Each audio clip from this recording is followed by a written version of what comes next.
찬양의 가사를 들으니까 이런 인사를 꼭 해야겠다 싶습니다. 옆에 있는 분들하고 이렇게 인사할까요? 주님께서 당신을 위해 오셨습니다. 이렇게 인사하겠습니다. 네, 믿으십니까? 네, 주님께서 우리를 위해 오셨고 우리 가운데에 새로운 구원의 역사의 길을 날마다 내실 줄을 믿습니다. 네, 오늘은 성탄 평화 가운데 살게 하다라는 제목으로 말씀을 함께 나누고자 하는데요.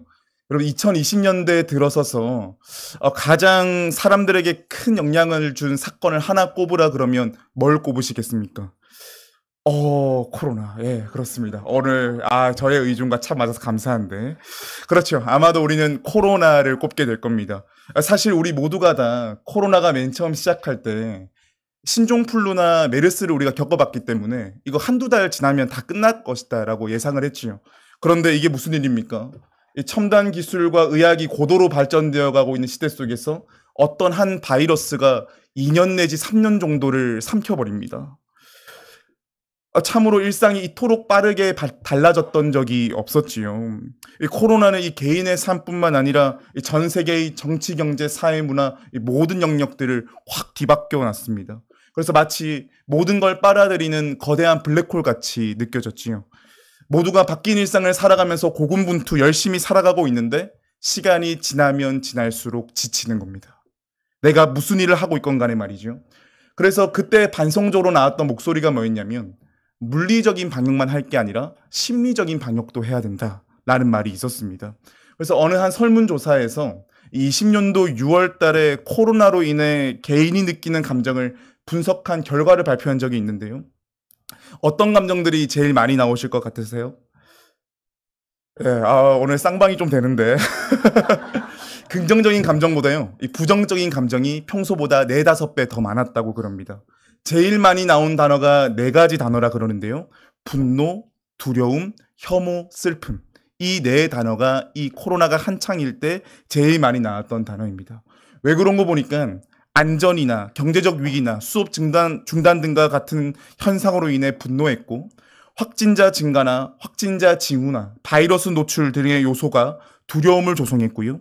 코로나 초기 발생의 원인이 되는 국가나 인종에 대한 비난이 많아서 혐오감이 많이 조성되었고, 죽음과 병이라고 하는 슬픔을 느꼈다고 분석하고 있습니다. 이제는 코로나가 어느 정도 다 지나가긴 했지만 우리의 일상에서 느끼는 감정은 그때나 지금이나 별반 크게 다른 게 없지 않나라는 생각을 해봅니다. 참 인생이요, 불안거리로 참 가득한 것 같습니다. 온갖 부정적인 감정에 노출될 수밖에 없고, 더 나아질 기대보다는 낙심되는 마음의 무게가 더 실릴 때가 많이 있습니다. 세대를 가리지 않고 말이죠. 그럼 이런 세상에 살노라면 돌파구가 진짜 있기는 한 걸까? 이 전쟁과 같은 세상의 소용돌이 속에서 정녕 허우적될 수밖에 없는 게 우리의 결론인가? 근데 오늘 말씀은요, 예수님의 탄생에 놀라운 신비가 있음을 우리에게 알려줍니다. 오늘 본문 누가복음 2장 14절 말씀을 다시 한 번 더 읽어보겠습니다. 지극히 높은 곳에서는 하나님께 영광이요 땅에서는 하나님이 기뻐하신 사람들 중에 평화로다 하니라. 아멘. 예수님께서 불안거리로 가득하고 두려움과 혐오와 분노와 슬픔으로 가득한 이 세상을 새롭게 하실 수 있는 이유가 있는데 그게 무엇이라 그럽니까? 예수님이 하나님께는 영광이요 이 땅에는 뭐라 그러죠? 평화라고 말을 합니다. 사실 생각해 보면요, 우리가 온갖 부정적인 감정에 휩쓸리며 사는 이유가 무엇일까? 근원으로 파고 들어가 보면요, 내 안에, 그리고 우리 이 세계 속에 평화가 깨져 있기 때문 아닙니까? 그래서 오늘은요, 예수님께서 성탄을 통해 주신 우리에게 주신 그 평화에 대해서 살펴보고자 하는데 크게 3가지를 보고자 합니다. 첫 번째는 참된 평화가 무엇인지, 이 참된 평화로 누리는 결정적인 요소가 무엇인지, 마지막으로는 평화를 얻는 그 첫 걸음이 무엇인지를 함께 보고자 합니다. 첫 번째로 이 참된 평화란 무엇인가 보니까 우리가 보통 평화라고 생각하면 어떤 개념을 가지고 계신가요? 걱정과 근심이 없고 전쟁이 없고 평온한 만사형통의 삶을 우리는 평화라고 생각을 합니다. 물론 그거는 현상적으로 그럴 수 있습니다. 그런데요, 본문에서 말하는 평화는 우리가 생각하는 개념에서 근원적인 개념을 알려주고 있습니다. 결론부터 말씀드리자면 성경이 말하는 평화란 뭐냐? 하나님과의 화목이 참된 평화라고 말을 합니다. 우리의 마음, 왜 그런 거 보니까요. 우리 인간의 마음이 어떤 거 보니까 본능적으로 스스로 왕이 되려고 한다는 겁니다. 그래서 우리는요, 하나님의 주권이라는 것이 우리에게 보이기 시작할 때 그것을 반대하고자 하는 마음이 많이 일어납니다. 하나님의 권위에 맞서는 우리의 본능적인 적개심이 우리가 보지 못하는 한 인간이 하는 모든 행동의 깊고 큰 원천을 제대로 이해할 수가 없습니다. 그러니 뭡니까? 삶이 끊어지지 않는 전쟁의 연속인 거지요. 우리는 그래서 그 사례 중에 하나가 뭐냐면, 내가 스스로의 왕이라 여기는 그 사례가 뭐냐면, 내 인생을 철저히 내가 통제해야 행복하다라고 생각을 합니다. 하지만 여러분, 이런 자기중심적인 통제와 지배욕은요, 결론이 어떠냐? 다른 사람과의 관계도 불화를 만들고 더 나아가서 자연세계와의 관계도 불화를 낳습니다. 성경은요, 이걸 단순히 인간적인 현상으로만 보지 않습니다. 하나님을 향한 적대심이 이웃을 향한 적대심으로 이어진 겁니다. 이 땅에 평화가 없음은 뭐냐? 우리가 하나님과 화평하지 않기 때문이라는 건 거죠. 그래서 여러분, 이 크리스마스 성탄절은 어떤 의미가 있느냐? 하나님과 죄인들이 화목하게 되었다는 것을 선포하는 사건이 바로 이 성탄절이 가지고 있는 중요한 메시지입니다. 그러니까 하나님이 멀어진 둘 관계의 완전한 화해자로 오셨다라는 건 거죠. 실제로 예수님의 삶과 사역이 어땠습니까? 인간의 몸을 입어서 성육신하신 예수님이 십자가에 못 박혀 죽으시고 부활하심으로써 인간과 하나님과의 관계를 진정한 화해를 이루어내십니다. 그렇다면 여러분, 예수님의 오심으로 시작되고 이루어진 이 평화, 어떻게 우리가 이 평화를 누리며 살 수가 있을까요? 우리 함께 누가복음 2장 8절에서 10절까지의 말씀을 함께 읽어보겠습니다. 그 지역의 목자들이 밤에 밖에서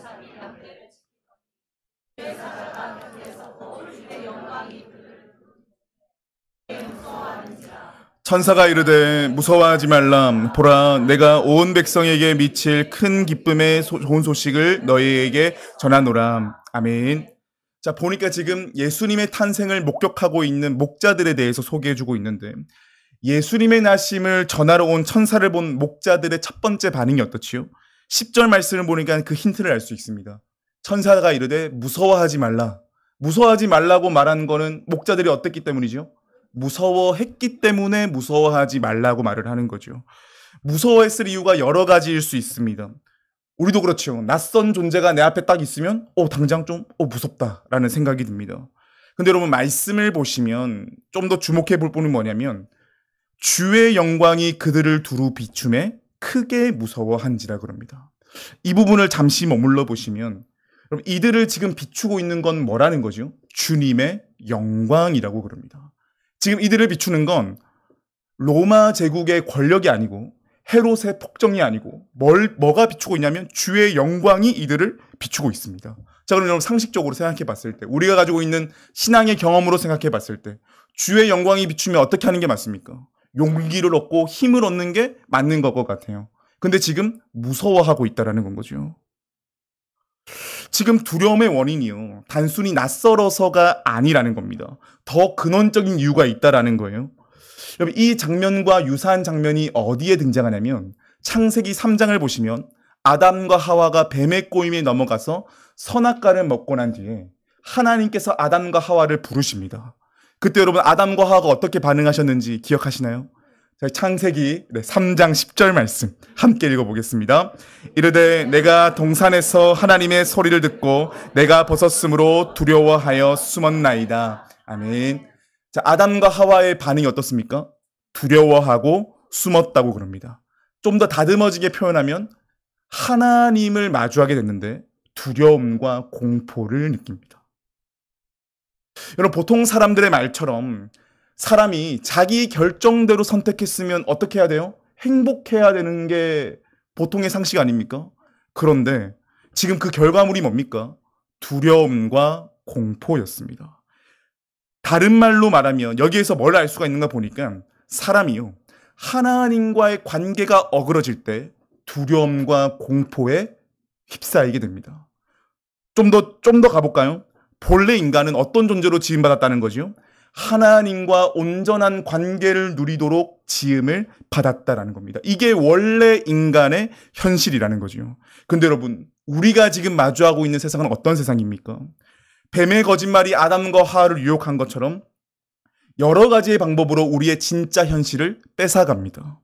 네 인생은 네 스스로 컨트롤해야 행복한 거지 하나님을 포함해서 아무에게도 맡기면 안 된다라고 말을 합니다. 그럼 행복할 수 없고 최고의 것을 놓친다라고 거짓말을 합니다. 이 유혹이 오늘날 우리에게는 굉장히 그럴듯한 말로 다가와서 21세기를 살아가며 많은 젊은이들과 많은 사람들에게 요청되는 말이 뭡니까? 자기 주도적으로 살아야 된다. 이 말 속에 가지고 있는 사탄의 속삭임이 있다는 것을 우리가 기억을 해야 됩니다. 자, 그런데 여러분 어떻습니까? 자기 주도적인 삶, 자기 스스로 행복을 결정하는 삶, 부정할 수 없는 사실이요. 내 인생을 내가 꽉 쥐고 살아가겠다라고 하면 할수록 더 힘을 내야 되고 더 소진될 수밖에 없는 게 우리의 진실입니다. 분명 행복해지려고 내가 내 인생의 주인 되려고 하지만 안타깝지만 그러면 그럴수록 더 고달파집니다. 우리가 잊지 말아야 될 진실이 있습니다. 이 세상에서 아무리 길을 써도 자신의 삶을 100% 통제할 수가 없습니다. 담임 목사님께서 왕왕 이런 농담을 하시죠. 계획대로 됐으면 우리 다 여기서 만날 사람 아니라고 말이죠. 스스로 왕이 되고자 하면 안정감을 갖기보다 계획대로 되지 않는다는 두려움과 공포가 나를 휩싸이게 만듭니다. 근데 여러분 오해하지는 마십시오. 지금 이 말씀을 하는 하나님의 마음은요, 우리를 두렵게 만들어서 벌 주기 위함이 아닙니다. 꼭 기억하셔야 될 건 성도를 향한 하나님의 결론은 벌이 아니라 구원입니다. 자, 하나님께서 그러면 어떤 구원의 길을 내시는가? 자, 누가복음 2장 10절을 다시 한번 보시면 무서워하지 말라라고 그러고 그 다음에 나오는 동사가 뭡니까? 보라입니다. 보라. 이게 포인트라는 거죠. 두 번째인 참된 평화를 누리는 결정적인 요소는 뭐냐면 바로 보는 것입니다. 자, 본다는 게요, 너무나 중요합니다. 여러분, 국민 예능 프로그램이라고 불렸던 무한도전이라는 프로그램 혹시 아시나요? 네, 방영했던 에피소드 중에서요, 퍼펙트 센스라고 하는 편이 있습니다. 이 내용이 어떻냐면요, 이 제작진들이 이 출연진을 오는데 한 명 한 명씩 눈 한 대를 가리고 무작정 낯선 곳으로 데리고 가는 겁니다. 준비된 헬기에 탑승시켜서요, 스카이다이빙을 시키는 게 그 목적이었어요. 예상치 못하게 헬기를 타고 스카이다이빙을 한다고 하니까 멤버들 모두 반응이 어땠을까요? 극도로 무서워하고 두려워합니다. 이거 익스트림 스포츠를 즐기지 않는 이상 저 같아도 굉장히 두렵고 무서울 것 같아요. 근데 여러분, 사실 이 헬기는 진짜 헬기가 아니었습니다. 사실 이거 우리가 잘 아는 스타렉스와 같은 승합차였습니다.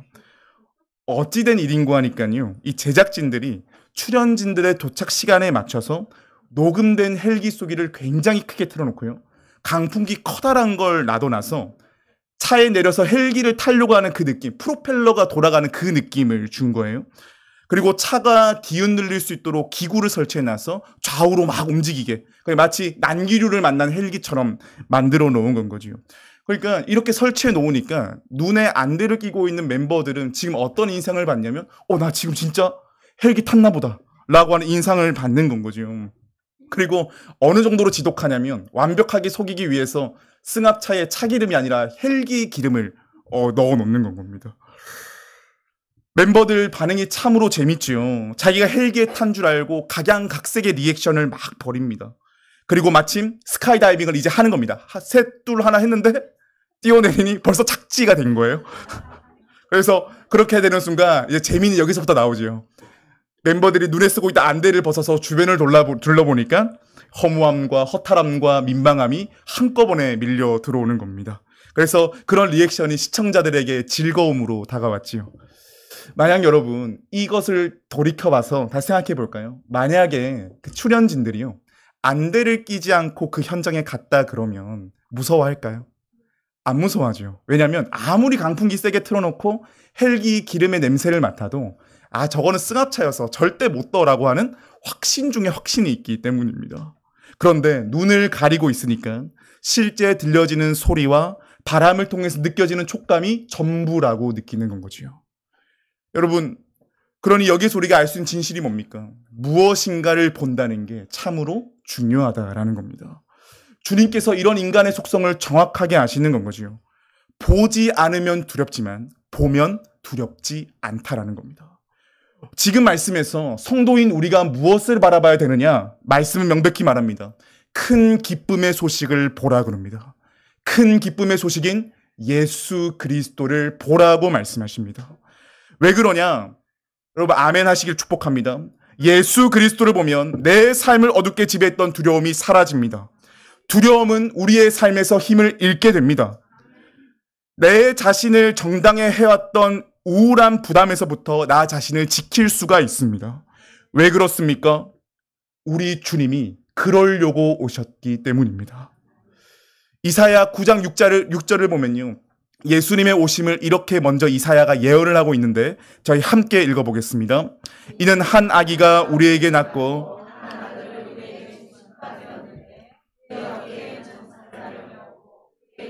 기묘자라 모사라 전능하신 하나님이라 영존하시는 아버지라 평강의 왕이라 할 것임이라. 아멘. 자, 본문을 보면요. 한 아기가 우리에게 낳고 라고 하는 이 아기는 예수 그리스도를 의미합니다. 자, 그럼 이 아기에 대해서 뭐라 묘사하나요? 기묘자라 모사라 전능하신 하나님 영존하시는 아버지 평강의 왕이라고 표현을 합니다. 하나씩 풀어보면요. 기묘자, 놀랍고 아름다운 분이라는 거예요. 모사, 내 마음을 듣고 말씀하시는 분이라는 겁니다. 그리고 전능하신 하나님, 창조주 하나님, 평강의 왕을 말을 합니다. 이 표현들 누구에게만 쓸 수 있는 표현이냐면 하나님에게만 쓸 수 있는 표현입니다. 자, 그렇다면 여러분, 예수님은 어떤 존재십니까? 하나님이 우리가 사는 세상 한복판 가운데에 오셨다라는 말입니다. 하나님께서 이 세계에 멀리 동떨어져서 관리 감독하시는 분이 아니라는 건 거죠. 우리의 피부와 부비면서 함께 산다라는 건 겁니다. 여러분, 이런 주장이요. 다른 종교에서는 절대 할 수가 없습니다. 왜 어떤 종교도 이 말을 왜 안 하냐면요. 신이 인간의 세계 속에 들어와서 인간과 같이 된다? 그렇게 되면 신의 존재가 손상당하게 되고 신의 전능성이 무너지기 때문에 자기 종교의 입지를 좁아질 거를 어떤 종교도 말을 하지를 않습니다. 심지어 여러분 생각해 보시면 한 나라의 건국 이야기도 어떻습니까? 뭐 고구려, 백제, 신라 다 보시면 공통점이 초대 왕들은 다 알 깨고 나옵니다. 왜 그렇게 표현을 합니까? 그래야 권위 있어 보이거든요. 그래야 이 나라가 무엇이가 있어 보이는 나라가 되는 겁니다. 하지만 여러분 하나님께서는 어떤 분이시냐? 이런 인간의 이념과 생각에 갇혀 있지를 않으신다라는 거죠. 하나님 보실 때에는 진짜 하나님이 하나님 되시려면 놀랍고 아름다우시며 전능하시며 창조주시며 평강의 왕이시라면 인간의 희노애락을 겪어야 된다는 겁니다. 인간의 생로병사가 무엇인지를 깊이 아는 존재라고 몸소 보여주시는 거지요. 그것이 인간의 몸을 입는 거라면 기꺼이 그 길을 포기하지를 않으십니다. 실제 여러분 예수님의 삶이 어땠습니까? 고생을 겪으셨고 사람들에게 버림받았고 억울했고 고문당하다가 죽음을 경험하지 않으셨습니까? 따라서 여러분 성탄절 사건은 하나님과 나를 화목케 한 사건임과 동시에 하나님이 내가 인생을 살며 겪는 모든 일을 아신다는 사건이 됩니다. 성탄의 사건은 그러니 생각해보면 우리 자신의 모든 형편을 하나님께 아뢰면 하나님이 그 인생을 통째로 이해해 주시는 유일한 분임을 성탄의 사건이 우리에게 알려주고 있습니다. 여러분 그래서 요한복음에서는 분명히 말을 합니다. 우리 하나님은 어떤 분이냐? 인간의 몸을 입고 오신 하나님은 어떤 분이냐? 빛이 되셔서 세상 어느 누구도 동행할 수 없는 사망의 그늘까지도 우리와 함께 통과하신다고 말이죠. 이러한 주님을 정확히 알았던 히브리서 기자는 성도들에게 이렇게 권면합니다. 우리 히브리서 12장 2절의 상반절인데요. 저희 노란색 글자만 함께 읽겠습니다. 믿음의 주요 또 온전하게 하시는 이인 예수를 바라보자. 아멘. 여러분 참된 평화를 누리기를 원하십니까? 그렇다면 믿음의 주요 또 온전하게 하시는 이인 예수를 바라보는 우리가 될 수 있기를 축복합니다. 자, 주님의 주시는 평화를 누리는 결정적인 요소가 보는 것이라고 했다면 마지막 세 번째인 이 평화를 누리는 첫 번째 이 걸음이 뭔고 보니까요. 바로 하나님과 나 사이에 있는 불화를 인정하는 겁니다.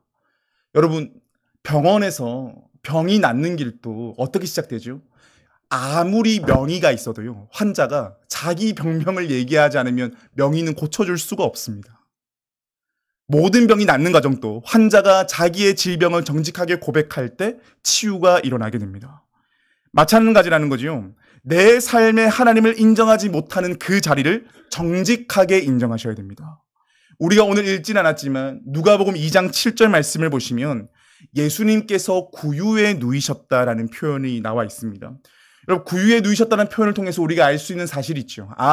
예수님 출생지는 산부인과가 아니라 마구간이었다라는 것을 우리가 알 수 있습니다. 해당 본문에서 왜 그렇게 태어나셨는지를 이유를 말하지요. 여관에 있을 곳이 없어서 마구간에서 태어나셨다라고 말을 합니다. 다르게 말하면 빈 방이 없었기 때문입니다. 이 대목이요, 대단히 현상적이어 보이지만 더 나아가 영적인 통찰을 우리에게 알려주고 있습니다. 분명히 여러분, 지금 마리아를 통해 잉태되는 건 우리 주 예수 그리스도십니다. 세상을 구원할 메시아세요. 그런데 지금 베들레헴에 있는 어떤 여관 주인도 이 역사적인 사건을 맞이하는 사람이 아무도 없습니다. 왜냐? 빈 방이 없었기 때문이죠.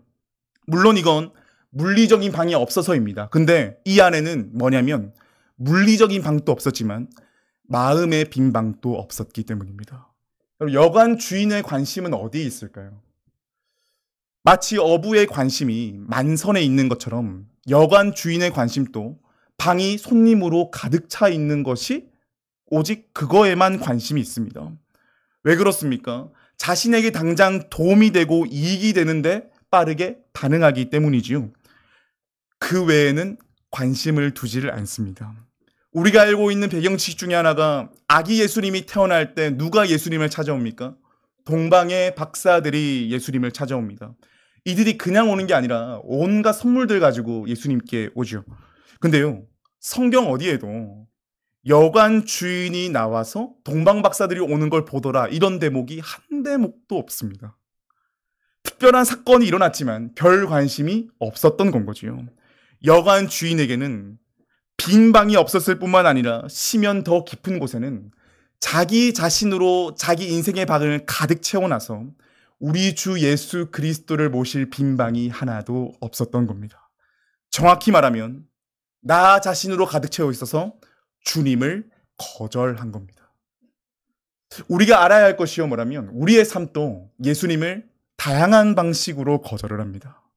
내가 예수를 믿지 않을 때는 어땠냐? 나는 무조건 내가 마음 가는 대로 살겠다고 하면서 대놓고 하나님께 반기를 들며 살아갑니다. 반면에 충격적일 수도 있지만 기독교 신앙을 가진 사람도 하나님께 내세우는 독립이 있습니다. 아주 은근하고 교묘해요. 예를 들면 이런 겁니다. 나는 성경에 순종하여서 뭐든지 다 하겠다. 그러니 하나님이 내게 복과 행복한 삶을 주셔야만 한다. 이건 사실 하나님을 신뢰하는 게 아니라 오히려 하나님을 내 손아귀에 넣어 통제하고자 하는 은근한 교만이 이 안에 있는 거죠. 하나님의 복을 얻어서 성공하는 삶을 살려고 성경 말씀에 복종한다고 한다면 그건 잘못된 신앙이고, 겉으로 봤을 때는 성경을 따르는 것 같지만, 겉으로 봤을 때는 하나님을 따르는 것 같지만 정작 따르고 있는 건 나 자신을 따르고 있는 겁니다. 두 가지 전략 다 오늘 말씀을 비춰보니까 다 어떤 삶인 겁니까? 주님께 빈방 없다고 말하는 것과 똑같은 삶입니다. 그렇게 해서는 하나님이 내 인생의 주권자나 구주가 되실 수가 없다라는 건 거지요. 그렇기에 우리 안에 이런 교만이 있다면 무엇이 필요하느냐? 평화를 누리는 첫 번째 걸음, 정직하게 인정해야 된다는 겁니다. 이 사실을 정직하게 주님께 고백하며 나아갈 때 우리의 마음에는 빈방이 만들어지기 시작하고요, 예수를 보는 삶으로 전환이 일어나게 됩니다. 지금까지 내가 하나님 앞에 살았던 삶을 정직하게 토로해 놓는 겁니다. 여러분 기억하십시오. 하나님은 성도의 화려한 언변을 보는 게 아닙니다. 하나님은 성도의 투박한 진실을 더 원하십니다. 예를 들면 이렇게 고백하는 거지요. 하나님, 여태까지 나쁜 일을 했을 뿐만 아니라 심지어 착한 일을 하는 목적도 나 자신이 구원자가 되기 위해서였습니다. 내가 가족을 위해서 무언가를 한다고, 공동체를 위해서 무언가를 한다고, 교회를 위해서 무언가를 한다고, 하나님을 위해서 무언가를 한다고 생각해 왔지만 실제로는 내 생각과 욕망을 이루기 위한 도구로 써왔습니다. 내 멋대로 살아온 삶, 하나님을 믿는다고 했던 내 삶이 실제로는 하나님과 분리된 삶이었습니다. 라고 말이죠. 이렇게 될 때 어떤 일이 일어나느냐? 스스로를 구원할 수 없다라는 것을 확인하게 되고요.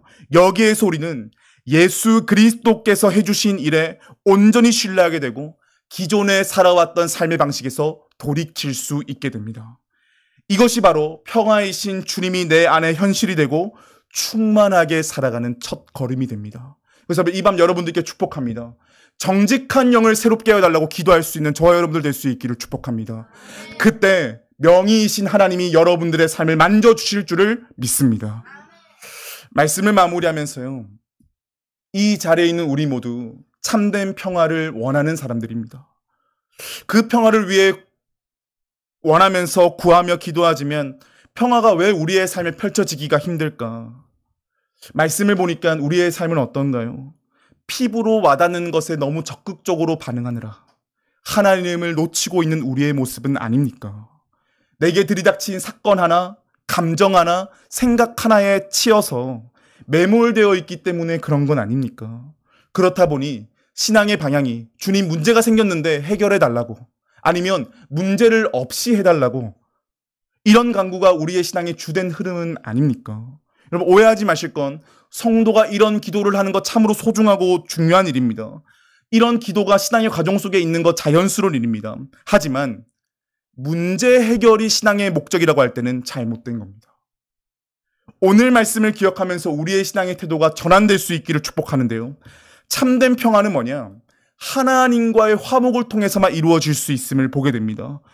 성탄의 사건을 통해 하나님께서는 우리를 하나님과 화목한 존재로 부르셨다는 것을 기억할 수 있기를 소망합니다. 주님께서 구유에 누웠다고 그랬잖아요. 그러면 여러분 하나님이 어떤 분이라는 거죠? 우리 주님은 내 인생의 어떤 약점과 어떤 냄새나는 곳과 어떤 연약함도 받아주시는 하나님이 된다는 겁니다. 그리고 그 하나님이 나를 평화를 누리는 것을 넘어서 평화를 전하는 도구로 주님을 드러내는 사람으로 부르셨다는 것을 이 성탄절에 기억할 수 있기를 축복합니다. 요즘 이제 갓 300일이 지난 아이를 키우다 보니까요. 저희 집 전경이 좀 많이 바뀌었습니다. 원래는 저나 아내가 이제 유치원 교사여서 유치원은 워낙 이제 꾸미고 하는 걸 너무 많이 하셔서 집에서는 방전되셔서 더 이상 꾸미지는 않으시고요. 저 또한 뭐 집을 꾸미는 거에 대해서 크게 관심이 없습니다. 근데 이제 아이가 태어나서요.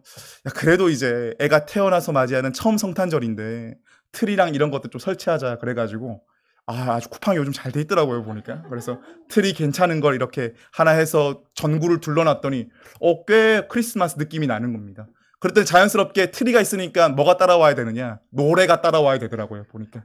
그래서 저희 집은 아이 자기 전까지는 계속 캐롤이 이제 이렇게 막 울려 퍼지고 있는데요. 그래서 이제 퇴근해서 아이를 돌보다 보면 캐롤 몇 가지 송이 막 들립니다. 뭐 찬양부터 시작해서 이제 온갖 노래들이 이제 무한 반복으로 이제 막 진행되고 있는데 무심코 캐롤 한 곡을 듣고 있다가요. 캐롤 한 곡이 제 마음을 탁 쳤던 겁니다. 그 캐롤 곡은 거룩한 노래가 아니라 루돌프 사슴코는이라는 곡입니다.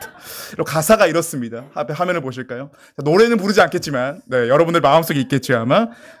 네, 제가 한번 읽어드리면 루돌프 사슴코는 매우 반짝이는 코. 만일 내가 봤다면 불 붙는다 했겠지. 다른 모든 사슴들 놀려대며 웃었네. 가엾은 저 루돌프 외톨이가 되었네. 안개 낀 성탄절날 산타 말하길 루돌프가 밝으니 썰매를 끌어주렴. 그 후론 사슴들이 그를 매우 사랑했네. 루돌프 사슴코는 길이길이 기억되리. 가사를 보니까 루돌프 인생이 참 쉽지 않았다라는 게 너무 경쾌한 음악에 이거를 놓치고 있었더라고요. 가사를 듣다 보니까 야 루돌프의 삶이 참 쉽지 않았다라는 생각이 들더라고요. 내용을 요약하면 이렇습니다.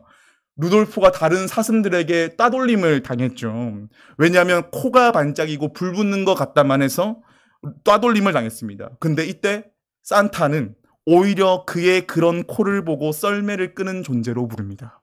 그랬더니 다른 사슴들이 루돌프를 사랑하게 되고 루돌프의 사슴코는 길이 기억되는 아름다운 결말로 마무리하게 됩니다. 가사를 보는데요. 이게 참 복음의 역사와의 맥락을 같이 하더라고요.